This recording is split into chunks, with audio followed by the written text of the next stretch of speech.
அன்பு உறவுகளுக்கு வணக்கம்.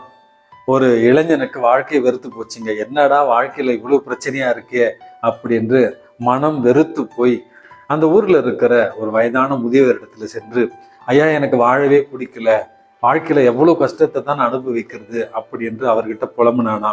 அந்த முதியவர் ஒரு சின்ன கிளாஸ் எடுத்துட்டு வந்து அதுல தண்ணீரால் நிரப்பி அதுல ஒரு கை உப்பை போட்டு அந்த இளைஞர் இடத்துல இதை குடி, உன் பிரச்சனை எல்லாம் சால்வ் ஆயிடும் அப்படின்னு சொன்னாராம்.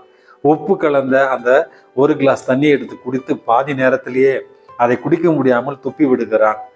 பிறகு அந்த முதியவர் அந்த இளைஞனை அருகில் இருந்த ஒரு பெரிய நீரோடைக்கு அழைத்து செல்கிறார். அந்த நீரோடையில தண்ணீர் சென்று கொண்டே இருக்கிறது.